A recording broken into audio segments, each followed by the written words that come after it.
Okay, so how can we forget Oscar's open letter to Mayweather? I mean, as you look at this letter, you can clearly see that Oscar is accusing Mayweather of the exact same things he's doing now with Canelo. I mean, it's crazy to me how a lot of times people don't see themselves in other people. Or is it just that Oscar is trying to use the Mayweather system of ducking? I mean, or it could just be truly think that Canelo cannot beat Triple G.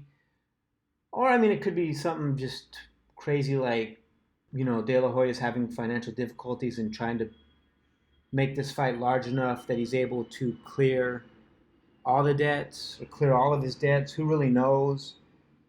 But to me, De La Hoya is doing more damage than good to Canelo's reputation.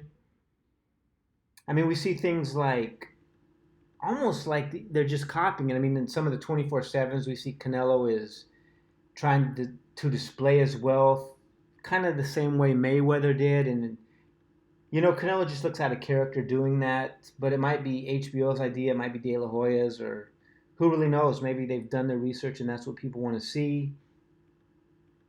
I mean, in my opinion, Canelo is a very entertaining fighter, durable, talented.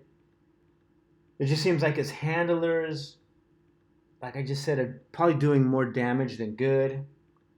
And then recently we hear Oscar saying that his verbal agreement may need to be pulled from the table or renegotiated due to the low pay per view numbers, or apparently low pay per view numbers of GGG versus Jacobs.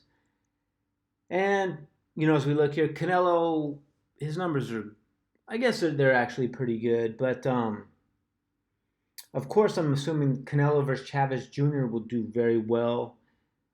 I mean, they're promoting it well, and regardless of what you think of Chavez Jr., he's exciting as well, and his dad's a legend in Mexico and in boxing.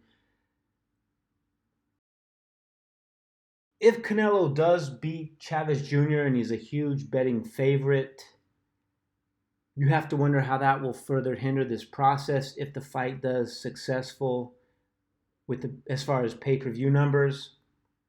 But let's keep in mind what Richard Schaefer recently said. And, I don't really care too much for Richard Schaefer, but this makes a lot of sense. But in the end of the day, if it did 150 or $170,000 and generated $10 million in gross pay-per-view receipts, half of it goes to the cable system, still $5 million. There is no network in the world which pays a $5 million license fee. So you need to compare, you need to put success in relation what is available out there. Would you have done the fight on free HBO or whatever? I got a license fee of $2.5 million or so. That would have been the number. Or do you take the risk and you go on pay-per-view and you end up bringing $5 million into the pot? Well, it worked. It worked. So I think Tom did a good job, and you need to put those numbers in relation to what the market is. So, I mean, if you can make $5 million by putting it on pay-per-view, why wouldn't you? Especially if you can only make, according to him, in the best case scenario, 2.5 shopping it to a network. And this kind of goes along with what I heard Scott Coker of Bellator MMA say. Bellator is probably the largest competitor to the UFC in the mixed martial arts arena or market. And they're going to do a pay-per-view coming up pretty soon. And he says he would be very happy if it did 100 to 200 pay-per-views. So, I mean, that just goes to show you the scale and how it works. I mean, obviously with Mayweather, if he has a guaranteed 32 million or even 100 million, I mean, you need to do bigger numbers. You need to charge more for the pay-per-view. That only makes sense. But, GGG doing 170, apparently everyone's happy and able to eat off that. Obviously, you want to get more, but the salaries were paid, and it doesn't seem like they lost money. So, and this kind of goes along with what Tom Loeffler was saying, that he believes with this fight, Canelo would make more money from fighting Triple G than he did against Mayweather. It makes you think, why is it that Golden Boy can put together all these large fights against everyone except Triple G? For some reason, they just can't work the numbers out on this specific fight. So anyways, these are just my thoughts. I keep hearing about the potentials. I mean, we also see right here that Oscar does not want Triple G, or he thinks it would be disrespectful for Triple G to fight in his hometown against Saunders. I mean, obviously, that's a whole nother argument. He himself has a ton of excuses, but providing that fight happens, I mean, on the one hand, you can see what De La Hoya is saying is correct. He could be injured. He could get a cut. He could look bad. Obviously, if he loses, that changes everything. But it's almost like Oscar's trying to starve him, man.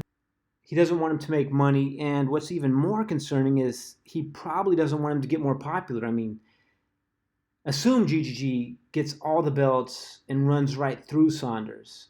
I mean, his stock's only going to go up. And if Oscar is going to put together a fight with Canelo, you would want to catch Triple G when his stock is at the ultimate pinnacle. So it's almost like an excuse. I mean, you would want him to be at his all-time best as far as marketability.